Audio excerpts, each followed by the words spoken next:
নমস্কার। আপনারা হয়তো দেখছেন যে এটা আমি কি করলাম। এটাই আমাদের জীবনের ইতিহাস। এইভাবে আমাদের জীবন প্রকৃতির সঙ্গে সংঘর্ষ করে জীবন বেঁচে থাকে।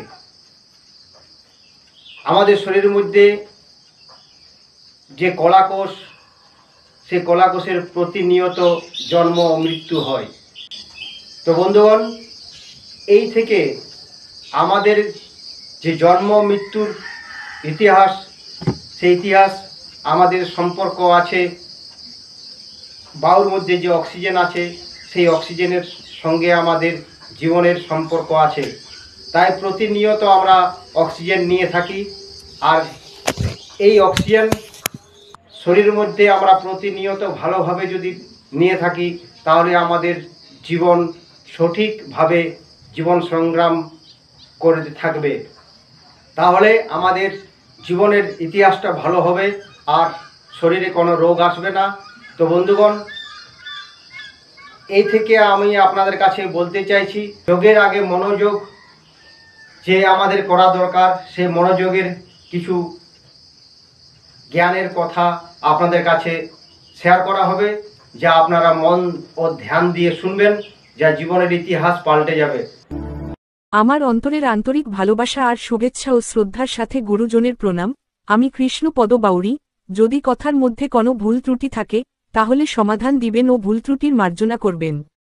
জীবন সংগ্রামের মুক্তিধাম, একের মধ্যে সব। পিতা গুরু, মাতা গুরু, গুরু সর্বজন। চরণধুলি মাথায় নিয়ে যেকোনো কাজের করো আয়োজন। প্রকৃতি ধর্মে পালন আমি চাই, প্রকৃতি ধর্মের হোক পূজা। প্রকৃতির পূজা না হলে ভাই প্রকৃতির দুর্যোগে দিবে আমাদের সাজা। একটি গাছ একটি প্রাণ জানি আমরা সবাই, তাই বিনাশ নয় সৃজন কাজে চলো আমরা গাছের চারা লাগাই। সুপ্রভাত, আদাব, জোহার, সৎ শ্রী আকাল। আমি কৃষ্ণপদ বাউরি, থানাপাড়া, জেলা পুরুলিয়া, রাজ্য পশ্চিমবঙ্গ, একটা ছোট্ট পল্লীগ্রাম, বাসিন্দা ফুসরাবাইদ। আপনাদের প্রথমে জানাই অন্তরের আন্তরিক ভালোবাসা ও শুভেচ্ছা, এরপর জানাই আপনাদের অন্তরের আন্তরিক পরমপিতা পরমেশ্বরের করজোরে প্রণাম, আর ধন্যবাদের সহিত জানাই যোগ পুরুষদের স্যালুট। তাই সুস্থ মন ও নির্বিকার হৃদয় দিয়ে যোগ চর্চাকে ভালোবাসি, আবার এর সাথে সাথে জন্মভূমি ভারত মাকে স্যালুট করি ও মনে প্রাণে ভালোবাসি। তার সাথে জাতি, ধর্ম, বর্ণ নির্বিশেষে মানবতার ধর্মেই আমার কাছে বড়। বন্ধুগণ, আমি একজন মানুষ হয়ে মানুষের পাশে আত্মনির্ভর হয়ে দাঁড়াবার চেষ্টা করা দরকার, তাই মানুষের পাশে আত্মনির্ভর হয়ে দাঁড়াবার দৃঢ় সংকল্প আমি মনে মনে নিয়েছি। আসুন আপনাদের কাছে আমার অনুরোধ, কেউ নিজের ধর্মকে বড় করে দেখবেন না, কেননা ধর্মের অজ্ঞানতাই আজ মানুষের মধ্যে সন্ত্রাস বা যুদ্ধ চলছে। তাই এসো সবে মোরা প্রকৃতির প্রকৃত জাত ধর্মে মত্ত হয়, যা সবকে একসঙ্গে মিলেমিশে বাঁচতে শেখাবে।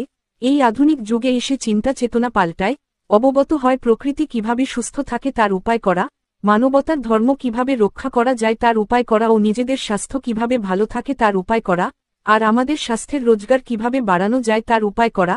আসুন আপনাদের কাছে এই টপিক নিয়ে বিস্তারিতভাবে আলোচনা করব। টপিক হচ্ছে স্বাস্থ্যই রোজগার।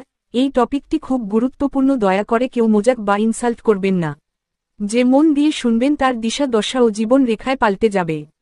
তার আগে এটা জানা দরকার, পৃথিবীর সমান আমাদের শরীর, প্রকৃতির বুকে দূষিত আবর্জনা, আর শরীরের মনে অশিক্ষার আবর্জনা যদি পচনশীল বাদে অপচনশীল হয়ে থাকে, তাহলে পৃথিবীকে ও শরীরের মনকে দূষণ করে ফেলবে। মনে করবেন আমি আপনাদের কাছে একগুচ্ছ উপহার দিতে এসেছি, আগ্রহী আপনাদেরকেই হতে হবে ও শোনার মানসিকতার জন্ম দিতে হবে, অর্থাৎ মন প্রাণ ধ্যান দিয়ে শুনতে হবে। বোঝাবার আমার কোনো ক্ষমতা নেই, তবু আপনাদেরকেই বুঝে নিতে হবে, কারণ আপনারা আমার গুরুদেব সমতুল্য। আপনাদের কাছেও আমি শিখব। আমি জানি শিক্ষার শেষ নেই আর জ্ঞানের বয়স নেই। কেউ ৮০ বছর ব্যক্তির কাছে শিখে আর কেউ ৮০ বছর জীবন অতিক্রম করে শিখে। হৃদয়বান জ্ঞান থেকেও বিবেক থাকা জরুরি। বিবেক সর্বোপরি, যে কোনো কাজে সর্বপ্রথম বিবেককে প্রধান হিসাবে রাখবেন, যাতে ন্যায়সঙ্গত বিচার পাবেন। যার মনে ও হৃদয় সারা জাগাবে যে আমি কি কাজ পারব বাকি কাজ পারব না, এই কাজ পারব নাকি পারব না। যদি হৃদয়বান বিবেক সারা দেয় তো অবশ্যই সে আপগ্রেডেশন বা ডেভেলপ করবেন। যেমন শিশু থেকে বৃদ্ধ, প্রকৃতির মাধ্যমে আপগ্রেডেশন হয়, সেই রূপ আমাদের জীবনে যে জীবন যুদ্ধ বা কর্মপদ্ধতি, তার আপগ্রেডেশন অবশ্যই জরুরি। তাই মনকে স্থির করুন আর হৃদয়বান বিবেককে জাগান, আর স্থির করুন আমি এই কাজ পারব কি পারব না। আসুন জেনে নিই জীবন দ্বীপ জ্বলার মূল উৎস জ্ঞান। তাই জ্ঞানকে অসম্মান করবেন না। বাস্তবিক ঘটনা প্রসঙ্গে দেখা যায় কিছু দূর আত্মা বিশিষ্ট মানুষ, দুশ্চরিত্রের কার্যকলাপে আমাদের মান সম্মান ধুলোয় মিশিয়ে দেয়, এমনকি তাদের দ্বারাই কিছু রোগের আক্রমণেও হয়ে থাকি আমরা, কিন্তু কিছু সচ্চরিত্রের মহান মানুষ আছে, তাদের কথায় রোগ তো দূরের কথা, জীবনে আমাদের জ্ঞানের দ্বীপ জ্বলে ওঠে, আর তখন আমাদের জীবন পরিবর্তন হতে শুরু করে। তবে ওই জ্ঞানকে যখন আমাদের আন্তরিক মনের ঘরে নিয়ে যায়, তখন ওই অন্তরে থাকা অন্ধকার দূর হয়ে যায়, আর জ্ঞানের দ্বীপ জ্বলে ওঠে। আমার মহান গুরুদেবের পারদর্শিতায় যে জ্ঞান আমি পেয়েছি তা যথাসম্ভব নিজের ভাষায় ব্যক্ত করার চেষ্টা করব। যদি কিছু ভুল ত্রুটি হয়ে থাকে তাহলে ছোট্ট ভাই ও সন্তান ভেবে ক্ষমা করবেন। সাধু চলতি ভাষা ও কথার প্রসঙ্গে যদি কোথাও কোনো ভুল হয়ে থাকে ও কর্মকাণ্ডে অহংভাব প্রকাশ দেখেন তাহলে করজোরে প্রণামের সাথে বলছি, ক্ষমা করবেন। যারা দুঃখ বা কষ্ট পাচ্ছেন তারাই একমাত্র আমার এ কথা বুঝতে পারবেন। কারণ মানুষ শিখে কখন, যখন দুঃখ বা কষ্ট পায়, ও আরও অধিক শিখে যখন কোনো ব্যক্তি ঠকে। কিন্তু আমি যে শিক্ষা নিয়ে বলবো সেটা পুরুষার্থ ও নিঃস্বার্থ নিয়ে। পুরুষার্থের কর্মযোগ ও নিঃস্বার্থের কর্মযোগ কি? উত্তর, আত্মার স্বার্থে কর্ম করা মানেই নিঃস্বার্থ। উদাহরণ, জন্ম নেওয়া ও শ্বাস নেওয়া, খাওয়া, ঘুম এবং মলত্যাগ ও মূত্রত্যাগ, হাসি, গান ও স্বাস্থ্যকর খেলাধুলা, সবশেষে আত্মার স্বার্থে কর্ম করাটাই নিঃস্বার্থ।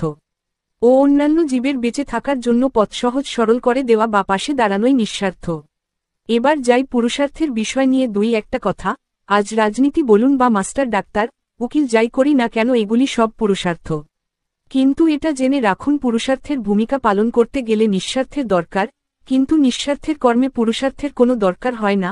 পুরুষার্থ সময় দেখে চলে আর সময় নিঃস্বার্থকে দেখে চলে।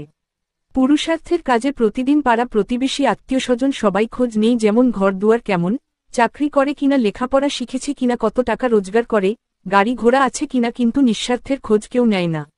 যেমন রাত্রে ঘুম হয় কিনা, হাসি আসে কিনা, গান করতে ইচ্ছা হয় কিনা, শ্বাস নিতে কষ্ট হয় নাকি, শরীরে কোথাও ব্যথা বা কষ্ট হচ্ছে নাকি, ভালো থাকার জন্য ভোরে উঠো কিনা, যোগ ব্যায়াম করো কিনা। কিন্তু পুরুষার্থের কর্মজালের মোহে মানুষ স্নান, খাওয়া, ঘুম, মলত্যাগ এগুলি প্রয়োজনে সব ভুলেই যায়। তাই মানুষ সাধারণত পুরুষার্থের ভাবসাগরে ভাবতে ভাবতে ভুলেই যায় নিঃস্বার্থের মহত্বকে। যদি বহু সংখ্যক মানুষ নিঃস্বার্থের মহত্বকে বুঝতে পারে তাহলে রাজনীতির দুর্নীতি, মাস্টারের শিক্ষায় ফাঁকি, আইনে বেআইনি হতো না। অর্থাৎ প্রত্যেক জীবের ন্যায়ও ভালো হতো। কারণ পুরুষার্থ ও নিঃস্বার্থ বিপরীতমুখী ট্রেনের মতো। পুরুষার্থের কর্মকাণ্ডের ট্রেনের গন্তব্যস্থল দুঃখ, কষ্ট, নরকের দুয়ার, আর নিঃস্বার্থের কর্মকাণ্ডে ট্রেনের গন্তব্যস্থল শান্তিপুর। তাই নিঃস্বার্থে কর্মযোগী হন, সঠিক জীবনের জীবন শক্তি বা ঈশ্বরের শক্তিকে জানুন। মানসিক প্রশান্তির শান্তি অনুভব করাটাই নিঃস্বার্থ কর্মের মহত্ব। এজন্য আমার মনের পরিভাষার ইঙ্গিতে বলে, পুরুষার্থ কেন হয় ব্যর্থ, নিঃস্বার্থের মহত্ব এরই মধ্যে রয়েছে জীবনের অর্থ। নিঃস্বার্থ এর কর্ম দেখাবার জিনিস নয়। নিঃস্বার্থ মানে একান্তে নিরিবিলি অংশে নিজের আত্মার স্বার্থে কর্ম করাটাই নিঃস্বার্থ। তাই শিক্ষা হলো এমন নিঃস্বার্থের অংশ যা এক কথায় অঙ্গাঙ্গীভাবে জড়িত। আমার পুরুষার্থের দরকার না হলেও সমাজকে সচেতন বা সমাজের হয়ে ভালো কিছু কাজ করার জন্য আমি দৃঢ় সংকল্প নিয়েছি, পুরুষার্থের তাগিদেই। 1. যোগ চর্চার প্রোগ্রাম করা। 2. গাছ লাগানোর পরিকল্পনা করা। 3. হ্যান্ডিক্যাপ ও অন্ধদের সাহায্য প্রদান করা। 4. পশু খাদ্য ও পশু চিকিৎসা করা। 5. অনাথ আশ্রম ও বৃদ্ধাশ্রমে দান করা। 6. অ্যাম্বুলেন্স মাতৃযান প্রকল্পে দান করা। 7. অসহায় শিশুদের শিক্ষাদানের শিবির গড়ে তোলার চেষ্টা করা। এই বিচারে নিঃস্বার্থের সৎ বিবেকের জন্ম হওয়া উচিত, কারণ সৎ বিবেক নিঃস্বার্থের সন্তান। কিন্তু পুরুষার্থ এতই কঠোর হয় যা জীবনকে মোহমায়ার বেড়াজালে আবদ্ধ করে থাকে। তাই নিঃস্বার্থ বুঝুন ও পুরুষার্থের মোহ ত্যাগ করুন। স্বাস্থ্যই সম্পদ, স্বাস্থ্যই সম্পদ। স্বাস্থ্য চিন্তায় স্বাস্থ্যকেন্দ্রের উন্নতি করি, আছে যদি স্বাস্থ্যকেন্দ্র তার উন্নতি সাধন মেরামত করি। আবার শিক্ষা আমাদের মেরুদণ্ড, চলুন হাতে হাত মিলিয়ে সমাজে শিক্ষা মানের উন্নতি করি। নতমস্তক প্রণামের সাথে জানাই, সাধন পর্যায়টা গুপ্ত রাখা জরুরি, কিন্তু জনস্বার্থের জন্য যোগ শিক্ষা আজকালের দিনে আরও বেশি জরুরি। সাধন পর্যায়টা হচ্ছে নিজের উপর সিদ্ধান্ত। আপনি নিজেকে যতটুকু সময় দিবেন ততটুকু নিজেকে নিজের মতো অনুধাবন করতে পারবেন। ছোট ভাই বোন ও স্নেহের ছেলে ও মেয়েদের আত্মীয়তা ঘনিষ্ঠ করতে তুমি তোমারে কথা রাখছি। আজকের দিনে ভদ্র মানে তুমি ভীতু, নিরীহ মানে তুমি দুর্বল, সৎ মানে তুমি বোকা, আর স্পষ্ট বক্তা মানে তুমি শত্রু। হ্যাঁ, একথা জানা সত্ত্বেও আমি স্পষ্ট কথা বলবো। ভাই বোন ও মা বাবা এবং জন্মের বড় গুরুদের কাছে আমি জীবনের মূল সত্যটা বলবো। কিছু কষ্ট পেয়ে শিখেছি ও কিছু কষ্ট দেখে শিখেছি, তাই আমি এখনো ছাত্র হয়ে শিখছি ও জীবনে পরীক্ষার স্থানে বসে পরীক্ষা দিয়ে যাচ্ছি। এই পরীক্ষা মান্যমান গুরু মহাগুরুর রুটিন দেখে পরীক্ষা দেওয়া হয়, সেই ক্লাসের রুটিন আমি বলবো, তবে ওই ক্লাসের রুটিন বলার পর এক ঠকব না হয় কিছু শিখব। তবু আমি বলবো, অবচেতন মস্তিষ্কে নিঃস্বার্থের কর্মকর্তার অঙ্গের যে হানি করি আমরা, তার জন্য সচেতন না হলে চলবে না, না হলে অঙ্গ প্রত্যঙ্গ সচল থাকা সত্ত্বেও অঙ্গের কিছু নষ্ট করে ফেলব আমরা। তখন চাইলেও সে অঙ্গ ভালো হবে না, অর্থাৎ সেটাকে ভালো অবস্থায় আর ফিরানো যাবে না। সে সময় পুরুষার্থ ও নিঃস্বার্থ ভাইয়ে ভাইয়ে ঝগড়া করার মতো হবে, তখন পুরুষার্থ হেরে যাবে। তাই পুরুষার্থের কর্মে ধন, ঐশ্বর্য, টাকা পয়সা একবার চলে গেলেও সেগুলোকে চেষ্টা করলে ফিরে আনা যায়। কিন্তু নিঃস্বার্থের অঙ্গ প্রত্যঙ্গ একবার চলে গেলে আর ফিরানো যায় না। পুরুষার্থের টাকার সুদ আসল 10 বছরে পাওয়া যায়, কিন্তু নিঃস্বার্থের যোগ ব্যায়ামের সুদ আসল 5 বছরে পাওয়া যায়। আপনি ব্যস্ত কোনটায় হবেন? অপরদিকে সরকারি নিয়মে নিঃস্বার্থের অঙ্গ রক্ষার্থে গাড়ির ড্রাইভার ও উপরে কাজ করা ব্যক্তির সেফটি বেল্ট এবং মোটরসাইকেল চালক ব্যক্তিদের হেলমেট পরা আবশ্যক। তাই সরকারের এই আইন নিঃস্বার্থের মান সুরক্ষা করে। যেহেতু সম্পূর্ণ যোগশাস্ত্র অর্জন কারো সম্ভব নয়, তবু এর মধ্যে শরীর সুস্থ থাকার জন্য আমি 40% হঠযোগ ও 5% আধ্যাত্মিক যোগ উপস্থাপন করব। পরের ধাপ সিলেবাসে যেতে হবে, এতে সর্ব অঙ্গের পেশি সচল অবস্থায় থাকবে। যতটা সম্ভব আমি বিস্তারিত বলবো, কিন্তু প্রশ্ন করবেন না, যোগব্যায়ামের ফলাফল ও লাভ কি? এই প্রশ্ন a+b² শেখার মতো হবে। যারা দেখবে ও করবে তারাই যোগের ফল বুঝতে পারবে। যে ব্যক্তি করার করবে, না করার ব্যক্তি না করবে। আবার যে ব্যক্তির শোনার ইচ্ছা থাকবে, সে শুনবে ও বুঝবে। কথাটা বুঝবার কথা, তাই এই বুঝাকে বোঝা করে মাথায় রাখো। যোগ প্রাণায়াম কর্মে দেহ ও মনকে শুদ্ধিকরণ করে দেয়, যা থেকে প্রাণশক্তির অনুভূতি করা যায়। আদি সত্য প্রাচীন ঔষধ যোগ চর্চাতে হয়, আসবে না আর রোগের জোয়ার যোগ চর্চাতে কয়। পূর্বাপুরুষ মহান যোগী পরমাত্মা শিব অষ্টাঙ্গ যোগের জন্ম দেয়, সুখী জীবনের সম্পূর্ণতা যোগ প্রাণায়ামে এনে দেয়। রাস্তায় তো আমরা সবাই হাঁটি, যে ব্যক্তির যেমন লক্ষ্য থাকে তার তেমন ফলপ্রাপ্তি হয়। মোবাইলে গেম খেলার বদলে একটু একটু যোগ প্রাণায়াম করো, নেশা একটু একটু শেখার থেকে একটু একটু ভালো কথার স্মরণ করো। তাস খেলার বদলে হাতের নাগালের সামনে যে কাজ থাকে সে কাজগুলো করো, না হলে চারা গাছের যত্ন ও পশুদের সেবা করো। বাচ্চাদের শিল্প নির্মাণ কাজে ও শিক্ষাক্ষেত্রে সাহায্য করো। জোর বা বলপূর্বক বাচ্চাদের কোনো শিখাতে যাবে না, তাদেরকে পুরুষার্থের ভবিষ্যতের বদলে আঘাত, ব্যাঘাত, দুঃখ, কষ্টে যুদ্ধ করে বেঁচে থাকার মাধ্যমে সংস্কারের চরিত্র চিহ্নিত করো ও নানান প্রতিকূলতার সাথে যুদ্ধ করে বেঁচে থাকার সম্মুখীন করে দাও, যাতে মনের অবস্থা সুষ্ঠুপুষ্ট ও দৃঢ় হয় এবং সংস্কারের রূপ দিয়ে মানুষ করা আমাদের কর্তব্য। আবার সফল ব্যক্তির অনুপাতে মনের স্থিতি তৈরি করো। একটু একটু করে ভালো কাজে অভ্যস্ত হও। ভাগ্যকে বশ করতে যেও না, বরং কর্মকে বশ করো। যা দিবে, যা করবে ভগবান করবে, এই ভাবনায় থেকো না। কর্মের সাথে ভগবান ছায়ার মতো জড়িত থাকে, তাই কর্ম করো। শরীর হচ্ছে মহাশয়, যা সহাবে তাই সই। সময় গরিব, তোমরা গরিব নও, তাই সময়ের পরিবর্তন করো। অসৎ সঙ্গ বর্জন করো ও সৎসঙ্গ অর্জন করো। অন্ধ হয়ে আগুনে হাত দিলে কি হয়? সেরূপ খারাপ কাজ আগুনের সমান হয়ে থাকে, শুধু আমাদের জানার ও বুঝার তফাৎ। সময় যে কাজে দিবে, সময় সেই কাজের সফল নিয়ে আসবে। মানুষ হয়ে মানুষের সম্পর্কে ও জীবের সম্পর্কে ভালোবাসা রাখো। আবার অক্সিজেন প্রদানকারী ও রোগ নিরাময়ের উদ্ভিদ এবং পৃথিবী বস্তুর প্রতি বিশ্বাস করো। এই দুটির উপর ভরসা করে বিশ্ব জগৎ টিকে আছে।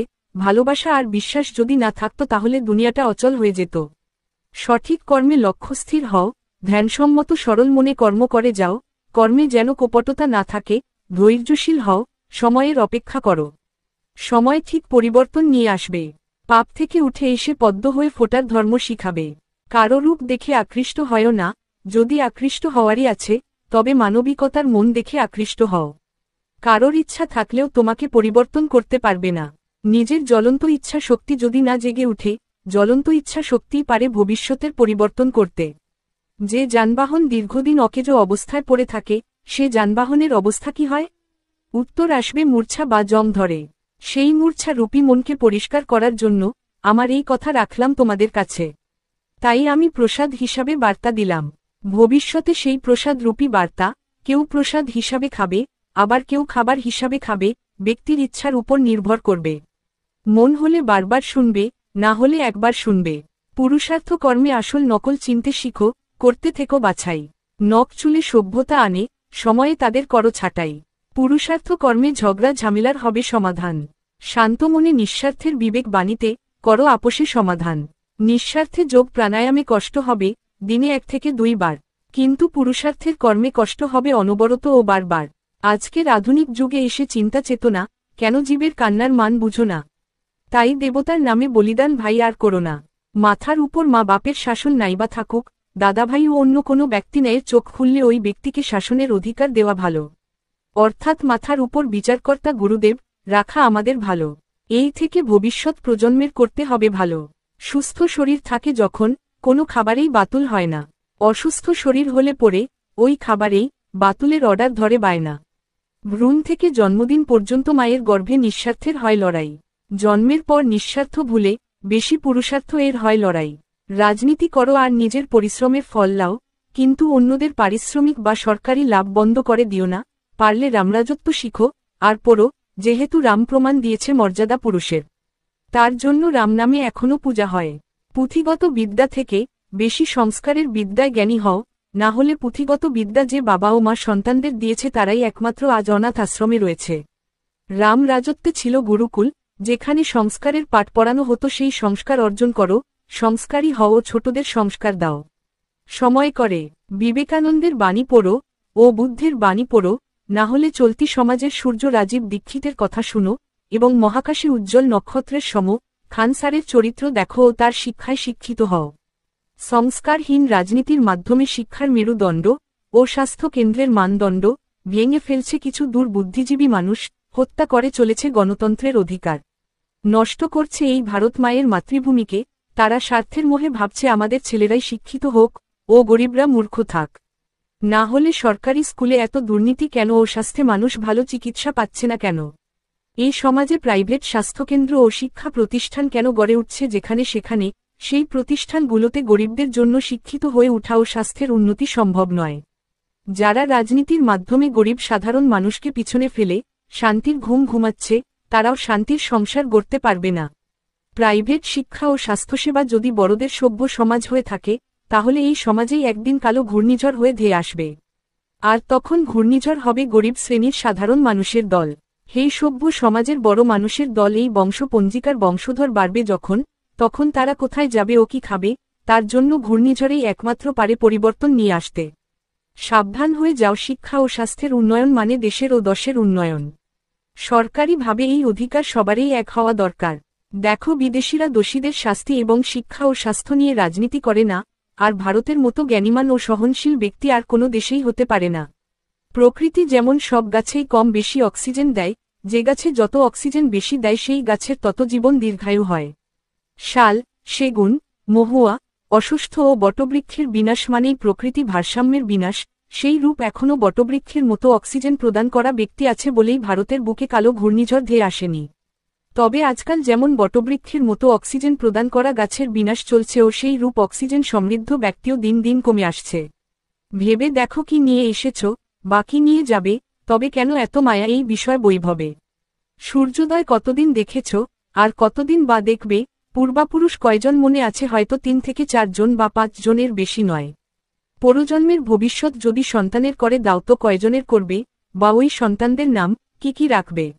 90% বাবারা ছেলের ভবিষ্যৎ করতে গিয়ে নিজের জীবনের সুখ তো দূরের কথা, প্রয়োজনে শান্তিতে ঘুমোতে পারে না। বিজ্ঞানীদের উদ্দেশ্যে বলতে চাই, কম সময়ে বেশি লাভ বা শুকুনি চালে স্বাস্থ্যের হানি বিষযুক্ত খাবার করিও না। প্লাস্টিকের চাল, কম সময়ে পোল্ট্রি, কম সময়ে উদ্ভিদ জাতীয় ফসল ও উচ্চমানের সারের আবিষ্কার, এগুলো সরকারিভাবে বন্ধ হওয়া দরকার। না হলে জীব জগৎ ধ্বংস হয়ে যাবে, কিন্তু পৃথিবী ধ্বংস হবে না।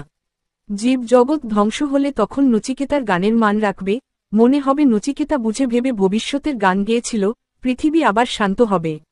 করজোরে প্রণামের সাথে বলছি, যদি অজান্তে ভাষার পরিপ্রেক্ষিতে কারো মনে কষ্ট দিয়ে থাকি, তাহলে ছোট ভাই ও সন্তান ভেবে ক্ষমা করবে, ও সমাজকল্যাণ চিন্তায় তোমাদের মনে যদি ভালো লাগে তাহলে কি করতে হবে, সেটা নবজাগরণের সন্তানেরাই ঠিক করতে পারবে আমার বিশ্বাস। দুনিয়ার সুখ, শান্তি ও দুঃখ, কষ্ট এবং হাসি কান্না বইয়ের পৃষ্ঠা নয়, যে পড়ে দিলেই শেষ হয়ে যাবে। বইয়ের পৃষ্ঠার পড়া মন হলে একদিনেই মুখস্থ হবে, কিন্তু জীবন সংগ্রামের ব্যবহারিক জীবনের ফল লাভ একদিনে সম্ভব নয়। তাই বাস্তব বড়ই কঠিন। বাস্তবের সঙ্গে সংগ্রাম করা মানেই জীবনের সঙ্গে সংগ্রাম করা। বর্তমানে দাঁড়িয়ে বাস্তবকে জানতে ও বুঝতে অনেক সময় লেগে যায়। পিতার পথে ছিল কাটা, কাকর, পাথর ও বালি। ওই পথে চলেও পিতা সফল অর্জন করেছে, কিন্তু পুত্র ওই পথেই চলুক কোনো বাবা মাতা চাইবে না। তার জন্য সরল পথের আয়োজন বা চেষ্টা করে প্রত্যেক বাবা ও মা।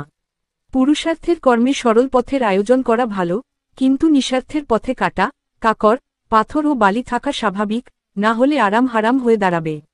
নিঃস্বার্থের পথে পিতা পুত্রের সমানভাবে হাঁটতে শিখতে হবে। এই নিঃস্বার্থের জ্ঞান প্রত্যেক পুত্রের হওয়া উচিত। নিঃস্বার্থভাবে যেমন কারো কষ্ট হলে পাশে দাঁড়ানো উচিত, সেই রূপ নিজের অঙ্গ প্রত্যঙ্গের মাধ্যমে শরীরকে যে সুখ দেয়, সেই অঙ্গ প্রত্যঙ্গের নিরোগ রাখার যে কর্ম, সে কর্মই হল নিঃস্বার্থ। তাই বাস্তব কঠিন হওয়া সত্ত্বেও আমাদের জীবনে প্রতিকূলতার মধ্যে বাস্তবের সঙ্গে সংগ্রাম করে বড় অঙ্কের পরীক্ষায় পাস করতে হয়। ওই পরীক্ষার প্রশ্ন বা উত্তর বইয়ের পৃষ্ঠাতে পাওয়া যাবে না, তার জন্য সময়কে ধরে বাস্তবের সঙ্গে সংগ্রাম করে যাওয়ার পরেই জীবনে সংগ্রাম মানের উপলব্ধি করতে পারব। এই জীবন সংগ্রামে ভরসা দেওয়ার জন্য ব্যক্তি পাওয়া যাবে, তবু নিজের জীবন সংগ্রাম নিজেকেই করতে হবে। কিন্তু প্রকৃতি জীবন সংগ্রামের জন্য সবার কাছে 24 ঘন্টা সময় করে দান। তবু কেন ভাগ্যের কাছে নতমস্তক হয়ে অন্তরের শক্তির গুছাবো মোরা সম্মান? শিক্ষা, চরিত্র ও স্বাস্থ্য এবং সম্মান এই হল জীবন সংগ্রামের অধ্যায়। এর মধ্যে শীর্ষ অধ্যায় হল আমাদের স্বাস্থ্য। তাই এসো সবে মোরা শপথ গ্রহণ করি, যা শপথ মোদের পাথেয় হয়ে চলবে। শপথ পাঠ। আসুক না বাধা, করব না ভয়, গরব মোরা স্বাস্থ্য, নিরোগ শরীর থাকবে মোদের, আসুক না বার্ধক্য। চাষিরা যেমন ফসলের জন্য মাঠে লাঙল চষে, স্বাস্থ্যের ফল পেতে গেলে জল পান করবে বসে, মূত্র ত্যাগেও বসে। সময় থাকতে যোগাসন, সময়ে নিদ্রাসন, দেখে বুঝে অন্বেষণ। স্বাস্থ্যসম্মত ব্যক্তিরা নির্জলা ও স্বাস্থ্যহীন ব্যক্তিরা রসওয়ালা ফলে ভোজনে অন্বেষণ। প্রতিদিন সূর্য উদয় দেখা ভালো, ঘুম ভেঙে সূর্য প্রণাম দেহের প্রতি ভালো। সূর্য যতক্ষণ খাবার ততক্ষণ। সাপ্তাহিক ব্রতের কর নির্ধারণ। বিষ বাদে সব খাবারই ভোজ্য, ব্যক্তি বিশেষে খাবার আলাদা হয়ে থাকে। মানুষদেরকে স্বাস্থ্যবিধি মতে সাত্ত্বিক ভোজন রুচিসম্পন্ন যজ্ঞ খাবার করা উচিত। আজকালের দিনে চাষিরাই গরিব, কারণ তারা ফসল বিক্রি বাদে পচা গোলা ফসলের অবশিষ্ট খেয়ে থাকে। আজকালের দিনে ভিখারি থেকে দুঃখী আর কেউ হয় না, কারণ মন্দিরে নিয়ে যাওয়া দুধ, ঘি, ফল তারা পায় না। নীতি নৈতিকতায় যদি পিতা মাতার আদেশ হয়ে থাকে তাহলে তৎক্ষণাৎ সন্তানদের পালন করা উচিত। কারণ মা বাপের শিক্ষায় নীতি নৈতিকতার মান রয়ে যায়, আর সন্তান উন্নতির শিখরে ওঠে। অসৎ সঙ্গের কপটতার শিক্ষায় কিছু সন্তানের বিনাশ হয়ে যায়। হেসে হেসে কথা বলো, কারণ শেষের বয়সে হাসি সহজে আসবে না। 25 বছর ওয়ারেন্টি গ্যারান্টি নিয়ে থাকো সন্তানদের ও সংস্কারের বেড়া দিয়ে মানুষ করে দাও, তারপর তাদেরকে ভবিষ্যতের মঞ্জিল দেখাতে হবে না। মায়ের গর্ভ থেকে 5 বছরের শিশুকে নিয়ম শৃঙ্খলায় টিকাকরণ। শিশুদের প্যাকেটজাত খাদ্য থেকে দূরে রাখো, অনলাইন গেম ও টিকটক হতে করে যাও বর্জন। অমৃত সমান মায়ের দুধ এছাড়া ভাত, রুটি, ডাল সবজি একমাত্র শিশুদের হবেই তা ভক্ষণ। জীবনের ইতিহাসটা পাকা বাঁশের মতো হওয়া দরকার, মরে গেলেও যেন তার কার্যকারিতার প্রমাণ থেকে যায়। শিক্ষা আর বিষ সমান কাজ করে থাকে, সঠিক জায়গায় প্রয়োগ হলে তার প্রমাণ বুঝতে পারা যায়। আমাদের ভাবনা যেমন দেখতে পাবে তেমন। লাল রং বললে আশেপাশে লাল রঙেই দেখতে পাবে, অন্য রং মাথায় আসবে না। অর্থাৎ কারো ভালোর দিক বিচার করলে তাকে ভালোই দেখা যায়, কিন্তু ভালোর মধ্যে খারাপ খুঁজলে খারাপটাই খুঁজে পাওয়া যায়। ব্যক্তির নজর ও নজরিয়া, অর্থাৎ কে কেমন নজরে ব্যক্তিকে দেখে জানি না, তবে ভালোর মধ্যে একটু খারাপ থাকে, সেটা গ্রহণযোগ্য করো না, কারণ চাঁদেও কলঙ্ক থাকে। আমাদের সকালে ঘুম থেকে উঠে মুখ ধোয়ার অভ্যাস মা বাবার কাছ থেকে এসেছে। তখন থেকে এখনো আমরা মুখ ধুয়ে খাবার খাই। এরপর আমরা বিষ খাই না অমৃত খাই, সেটা ব্যক্তির উপর নির্ভর করে। এই মুখ ধোয়ার অভ্যস্ত ব্যবহার হলো কি করে? কারণ হলো বাবা ও মা। সেইরূপ যোগ প্রাণায়াম এর কর্ম প্রতিদিন ধীরে ধীরে করে যাও, এতে কারণ হবে যোগাচার্য মুনি ঋষিরা। কারো সময় রেখে দেওয়া ধার নয়, কিন্তু যতটা সম্ভব ধার থেকে মুক্তি থাকার চেষ্টা করো। যা খাবে, জানিবে, নগদ নেওয়ার চেষ্টা করবে, এতে দুই দিকে ভালো হবে। 1, মাথায় চাপ থাকবে না। 2, মানুষের সাথে ব্যবহার ভালো থাকবে। মাদের উদ্দেশ্যে বলি, প্রায় মা তো ঘরের কাজে থাকে, তাই যখন বাইরে থেকে বাবারা ঘরে আসবে তখনই তাদের সামনে গিয়ে একটু বসে ভালো মন্দের খোঁজ নিবে ও জল পান করাবে। দেখবে ওই বাবারা ভালোবাসার সংসার গড়বে। যত বড়ই কাজ হোক না কেন একটু একটু করে গেলেই কাজটি ছোট বা শেষ হবে। যত বড়ই কঠোর হৃদয় ব্যক্তি থাক না কেন, তার কাছে ভালোবাসা পেতে গেলে তাকে অল্প অল্প করে নিঃস্বার্থের ভালোবাসা দিয়ে চলো, একদিন সে ভালোবাসার সুনামি নিয়ে আসবেই। তাই যোগ করব, ধ্যান করব, নীরব হওয়ার জন্য, ভ্রাতৃত্বের বন্ধন করব, দেশের সেবার জন্য। বলছি আমি মনের কথা, বিশ্বে যত দুঃখ কষ্ট আছে আরও মনের ব্যথা। লিখিত আকারে লিখলাম কথা, পড়লে শুনলে বুঝলে ও করলে ব্যথার উপশমে লাগবে সময়ে এই কথা। যদি 24-25 বছরের ছেলে ও মেয়েরা সময় থেকে বুঝে যায় তাহলে অতি উত্তম, না হলে অশ্লীলতা টিকটকের ফাঁদে পড়ে গুছাবে তারা শরীর চর্চার ভারসাম্যতার মান। তবে 40-এর ঊর্ধ্বে বুঝতে বাধ্য হবেই, কিন্তু কার্যকারিতা কতটা করবে তা আমার জানা নেই, কারণ 25 বছর পর্যন্ত প্রকৃতি ওয়ারেন্টি ও গ্যারান্টি দিয়ে থাকে। ভুল করলেও তার সমাধান হয়, কিন্তু যদি হয় 40 যা করলিস, না হয় সময় ফুরালিস। এসেছি একা, যেতে হবে একা, শুধু আসা যাওয়ার পথে তুমি আমার আমি তোমার, এই তো চিত্র লেখা। কালকে যেটা তোমার ছিল আজকে সেটা অন্য কারো। হিংসা আর ক্রোধ না করে ভাই, শুধু জীব জগতের করে যাও ভালো। পূর্বা পুরুষের কথা যাকে আমি ডাকলে পাই, সেই জন আমার সদর ভাই। মানে বিপদের সময় পাশে যে আসে সেই জন ভাইয়ের পরিচয় দেয়। এখানে কোনো একক ধর্মের ব্যক্তি নয়, যে কোনো ধর্মের ব্যক্তি হতে পারে। ন্যায় কর্ম ধর্ম, আর অন্যায় কর্ম মানেই অধর্ম। আবার প্রকৃতি ধর্ম শ্রেষ্ঠ ধর্ম, যা সবার জন্য সমান বিচার করে। চোখ তুলে দেখছো যাদের পূর্বাপুরুষদের বংশধরের মা বোন ভাই দাদা ছাড়া আর কিছুই না। তাই সবাই আমরা একই ছত্রতলে জীবন সংগ্রাম করে চলেছি। সেই ছত্রটি অর্থাৎ ছাতাটি হল সনাতন, যা আদিরূপে চিহ্নিত হয়ে আছে, যার পরিবর্তন হয় না, প্রকৃতির ধারাবাহিক নিয়ম ধারায় সনাতন। সনাতনীর জাত হয় না, সনাতনীর কখনো ধর্ম পরিবর্তন হতে পারে না, প্রকৃতি ধর্ম সনাতন। তাই আমরা সবাই সনাতন। শিল্পীরা যেমন মনের মধ্যে দেবতার সৌন্দর্যের রূপ দেখেও তার শিল্পকর্ম শিল্পের মধ্যে ফুটিয়ে তোলে, আর শিল্পীরা শিল্পকর্মের বহিঃপ্রকাশ ঘটায়, তখন ওই শিল্প দেবতার আসন পায়। আবার মানুষের মনের মধ্যেই অসুরের ও দেবতার ভাব প্রকাশ পায়। যে মানুষ যেমন তার জ্ঞানে তেমন অসুর ও দেবতার আসন দেয়, তার তেমন ফল লাভ হয়। আবার মানুষ যেমন তার মনটাকে করে থাকে, সেই মন তার কর্মরূপের আকার নেয়, সেই কর্মের প্রতিফলে মানুষ কিছু করে দেখায়, আর তখন কেউ গুরু, কেউ ভগবানের জায়গা পেয়ে থাকে মানুষের মনে। মানুষের ও জীব জগতের মধ্যেই ভগবানের রূপ দেখা যায়। ও ভগবানের রূপ দেখতে হলে প্রকৃতির উপাদানে দেখো। সর্বশক্তির মূল উৎস সূর্য, তাকে সকাল বিকাল দেখো, না জানি কোন দিনে দেখা শেষ হয়ে যাবে। যেখানে কোনো তেল গ্যাস ও অক্সিজেন পাঠানো হয় না। পঞ্চতত্ত্বে জড়িত ভগবানের রূপ হল ভ ভূমি, গ গগন, ব বায়ু, অ অগ্নি, ন নীর। এই পঞ্চতত্ত্ব একে অপরের সম্পর্কে জীবনচক্র ধারায় বিদ্যমানের মান রাখে। খালি পায়ে পৃথিবীর ভূমিতে চলো, বায়ুর মধ্যে যে অক্সিজেন থাকে সেই অক্সিজেন শরীরে নাও, সূর্যোদয় দেখো ও তার রশ্মি শরীরে নাও। পৃথিবীতে যেভাবে 3 ভাগ জল থাকে সেভাবে আমাদের শরীর পৃথিবী সমান। তাই জল সরবরাহ সঠিক মাপে করো ও যোগ প্রাণায়াম করো। সংসারের মধ্যে মানসিকভাবে সন্তুষ্টি থাকা মানেই সঠিক জীবনের উপলব্ধি, আর এটা হবে যোগ প্রাণায়ামে সম্ভব। আমরা সবাই প্রকৃতির ধর্মসূত্রে গাঁথা মালার ফুল। সেই প্রকৃতি দেবতার অনুসরণ করতে হবে ও ফুল হয়ে চরণে পড়তে হবে। কথার ভঙ্গিমায় যদি নতুন করে বাঁচার উৎসাহিত প্রদান করে, তবে ল্যামিনেশন করে জীবনের ডায়েরি বানিয়ে রেখে দাও ঘরে ঘরে। ভবিষ্যৎ প্রজন্মের কাজে লাগবে। অনেকেই ভালো কিছু করতেই চায় না, লোকে কি বলবে এই ভেবে। লোকে তো ভালো খেলেও বলবে, মন্দ খেলেও বলবে, মরে গেলেও বলবে, বেঁচে থাকলেও বলবে। যার বলার কাজ বলতে দাও, নিজের কাজ করে যাও। বিবেকানন্দ বলেছিলেন, ত্যাগ ছাড়া কিছুই করা যায় না। উদাহরণ, শ্বাস নিতে গেলেও পূর্বের শ্বাস ছাড়তে হয়। বিদায় বার্তা, দেহ আমাদের মন্দির সমান, আর একে নিয়ে যোগ করাই পূজা। একাদশীর ব্রত করা মানেই মন্দিরকে পরিষ্কার রাখা। দুধ, ঘি, মধু, তুলসী পাতা ও বেল পাতা দেবতাদের অর্পণ করার পরে দেহ মন্দিরের পূজায় লাগাতে হয়। অর্থাৎ খেতে হবে। কারো প্রতি আশা করে সুখ পেতে যেও না, কারণ ওই প্রত্যাশায় ক্রোধ ও দুঃখের জন্মের কারণ হবে। আমাদের পূর্বের ক্রোধ বিবাদ প্রতিশোধ সন্তানদের মনে গেঁথে দেওয়া উচিত নয়, না হলে সন্তানেরা শত্রু হয়ে উঠবে। যদি আমার কর্মে খুশি না করে কেউ গালি বাখানে বলে কথা, সহনশীলের করব মন, শিখব বেশি, এই লিখাবাদে বলবো আমি কম কথা। যদি বাঁচার চিন্তায় বাঁচি তো সরলভাবে বাঁচব, আর যদি মরার চিন্তায় বাঁচি তাহলে কিছু করার পরেই মরব। আমি মানুষের হয়ে লড়ব, আমার মরা দেহের সঙ্গে বেশি শ্মশান যাত্রী করব।